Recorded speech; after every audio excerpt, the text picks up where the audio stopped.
एक समय की बात है, रामपुर नाम के गांव में राम नाम का एक बहुत ही मेहनती किसान अपनी पत्नी सीता और अपनी बूढ़ी माँ के साथ रहा करता था।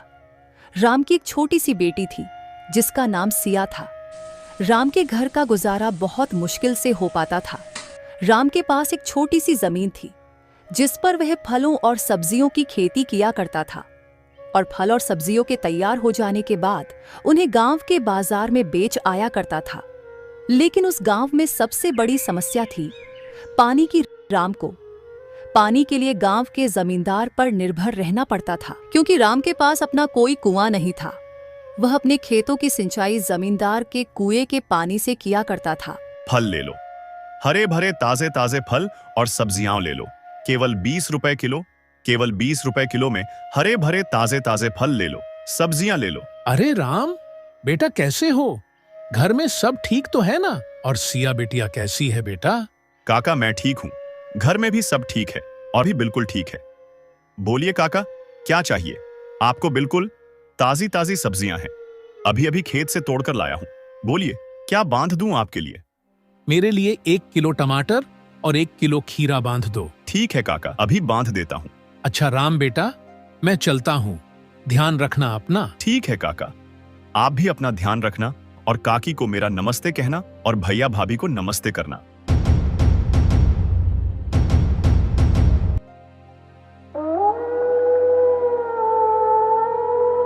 सीता, आज की सारे फल भी बिक गए। ये लो, ये पैसे संभाल के रख देना। मैं सोच रहा हूं इस बार खेती के लिए बाजार से अच्छी गुणवत्ता वाले खाद्य ले आऊं। इससे हमारी सब्जियों और फलों की पैदावार और अच्छी होगी। जी, यह तो बहुत ही अच्छा विचार है। जितनी अच्छी सब्जियां होंगी उतना ज्यादा लोग हमारी सब्जियां खरीदना पसंद करेंगे और जब फल होंगे तो लोग हमारे फल खरीदेंगे।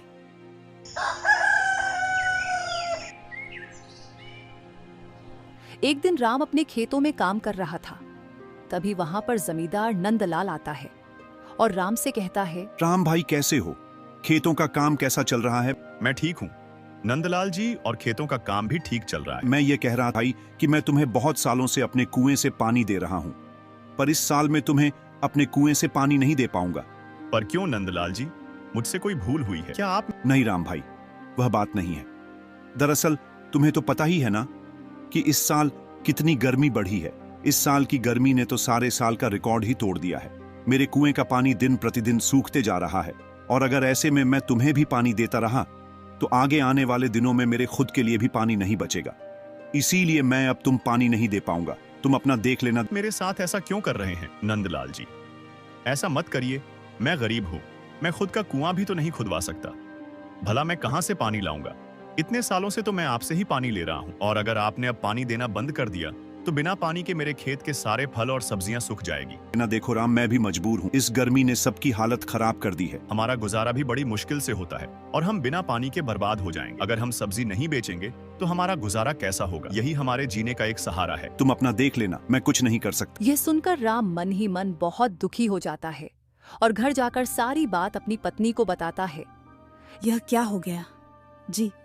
अब यह कौन सी नई विपदा आ पड़ी है? अब हमारे घर का गुजारा कैसे होगा? बिना पानी के हमारे खेतों की सिंचाई कैसे होगी? हे प्रभु, आप तो सब देख रहे हैं ना, अब आप ही कुछ हमारी मदद करो। प्रभु, हम बड़ी दुविधा में हैं। राम जी, आप चिंता मत कीजिए, एक बार मैं नंदलाल जी से बात करके देखती हूँ। नंदलाल जी, ओ नंदलाल जी, घर में हो कि नहीं? अरे कौन है भाई? रुको, आता हूँ आता हूँ। अरे सीता, तुम हो? कहो मेरे घर कैसे आना हुआ? नंदलाल जी, मुझे राम जी ने बताया कि आपने हमें कुएं का पानी देने से मना कर दिया है। सीता बहन, यह बात सच है कि मैंने राम को अपने कुएं का पानी लेने के लिए मना कर दिया है और इसकी वजह भी तुम्हें राम ने बता ही दी होगी। पर नंदलाल जी, आप यह तो सोचिए ना कि हम इतने सालों से आप ही के कुएं के पानी से अपने खेतों की सिंचाई कर रहे हैं। हमारे पास कोई दूसरा साधन भी नहीं है।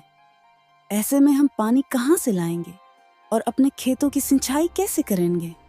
देखो सीता बहन, मैंने इतने सालों तक तुम्हें अपने कुएं का पानी दिया है और मैंने तुम्हें कभी भी पानी लेने से मना नहीं किया, लेकिन इस बार बहुत भारी गर्मी पड़ी है।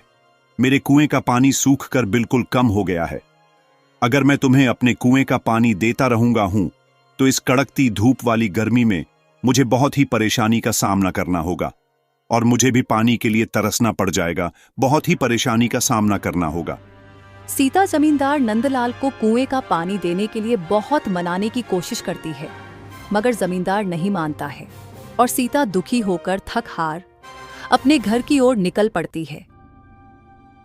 क्या हुआ सीता, तुम इतना उदास क्यों लग रही हो? जमींदार जी ने क्या कहा? राम जी, जमींदार जी ने पानी देने से मना कर दिया। वह कह रहे थे, अगर मैं तुम्हें पानी देता हूँ तो मुझे गर्मियों में बहुत परेशानी होगी। पानी के बिना क्या होगा? भाग्यवान, हमारे सारे खेत तो सूख जाएंगे।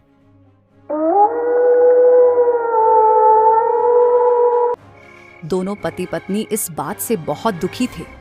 राम को तो आज रात बिल्कुल नींद ही नहीं आ रही थी। वह बस अपने खेतों के बारे में ही सोच रहा था। सोचते सोचते राम को एक विचार आता है। हमारे पास इतने पैसे तो नहीं है कि हम मजदूर से कुआं खुदवा सके, लेकिन मैं सोच रहा हूं अगर कुआं खोदने का काम मैं अकेले ही शुरू कर दूं तो हाँ, यही ठीक रहेगा। अरे सीता, सुनती हो नहीं? क्या हुआ राम जी, आप सोए नहीं अभी तक? सीता, मुझे एक विचार आया है, क्यों ना हम खुद से अपना कुआं खोदना शुरू करें? जी, विचार तो आपका बहुत अच्छा है, लेकिन अगर हम दोनों ही कुआं खोदेंगे तो इसमें हमें काफी दिन लग जाएंगे।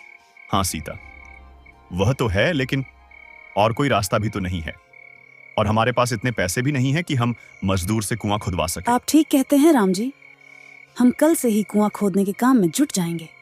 चलिए, अभी आप सो जाइए, बहुत रात हो चुकी है। हमें कल जल्दी उठकर खेत में कुआं खोदने भी जाना है।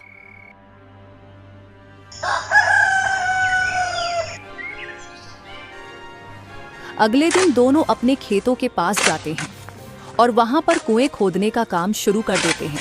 राम जी, इस बार तो बहुत ज्यादा गर्मी पड़ी है। इतनी गर्मी में तो बहुत बुरा हाल हो रहा है। बार बार बहुत ही प्यास लग रही है। हाँ सीता, पर हमें धैर्य से काम लेना होगा। माना कि इस साल गर्मी बहुत ज्यादा है, लेकिन हमारे पास बस एक यही रास्ता है। हमें ही इस समस्या का समाधान करना होगा। इतना कहकर दोनों फिर से कड़कती धूप में कुएं खोदने का काम शुरू कर देते हैं।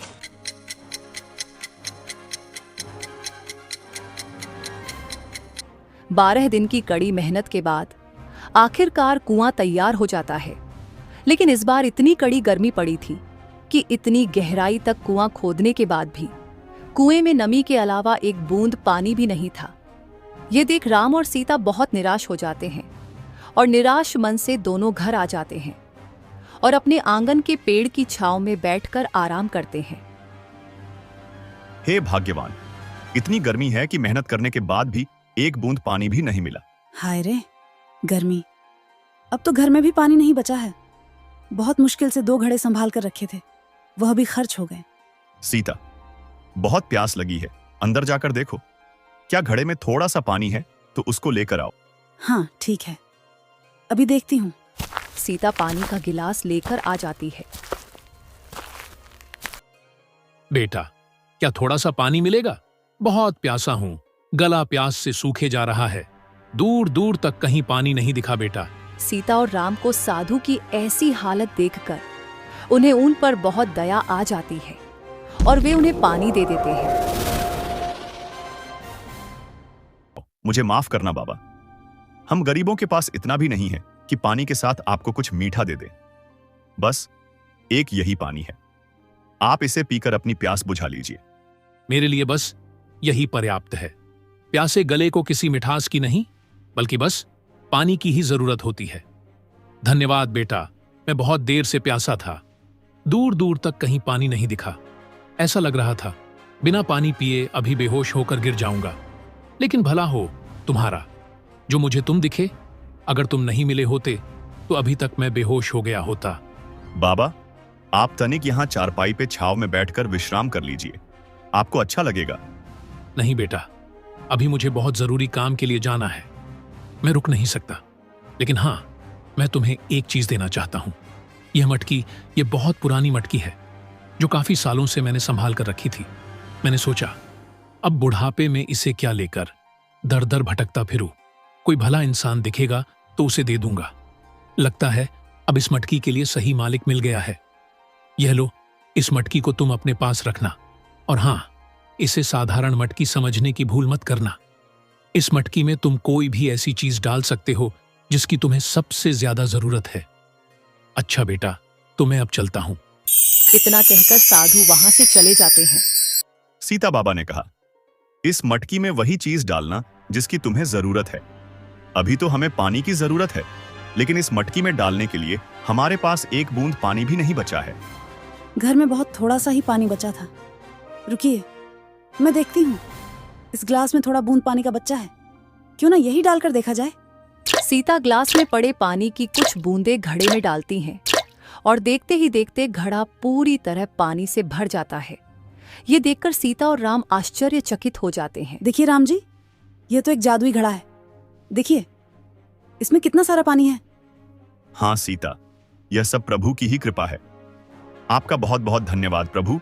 इस संकट की घड़ी में आप हमारे द्वार पर आए और हमारी मदद की।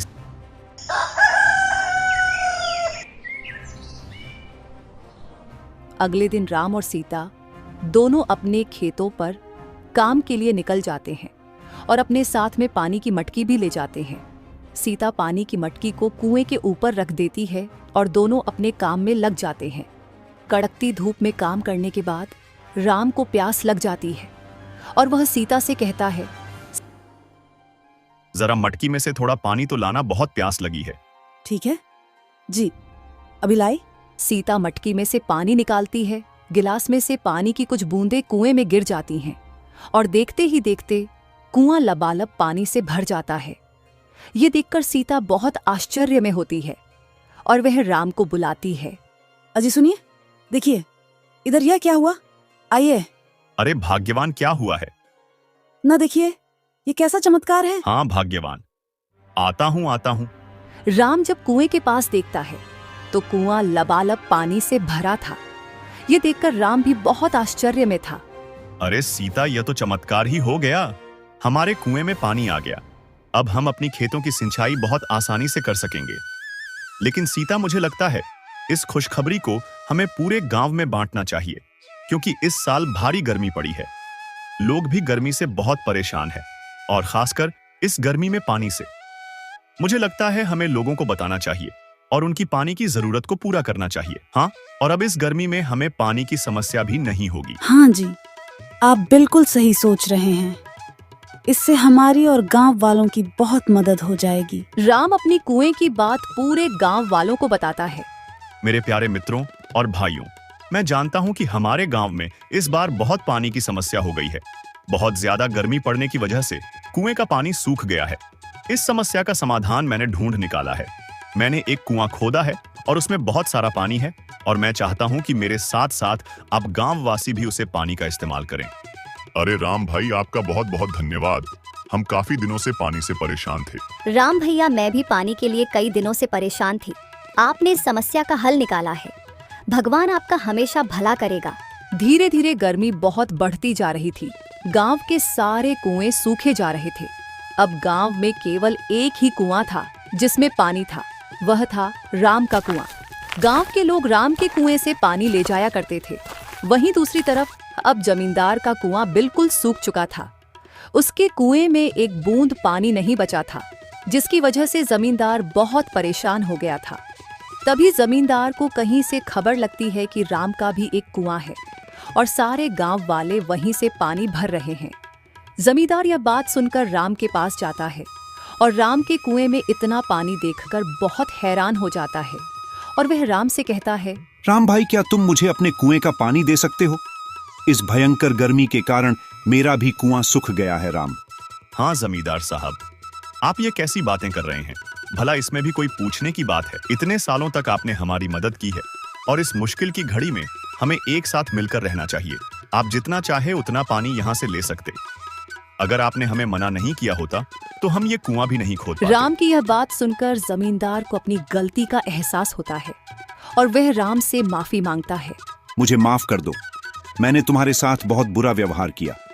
इस मुश्किल घड़ी में मैंने तुम्हारा साथ छोड़ दिया था, लेकिन तुमने मेरा साथ नहीं छोड़ा। धन्य हो, तुम्हारे जैसे लोग, तुम्हारे जैसे ईमानदार और दयालु लोगों की वजह से इस धरती पर अच्छाई अभी जिंदा है।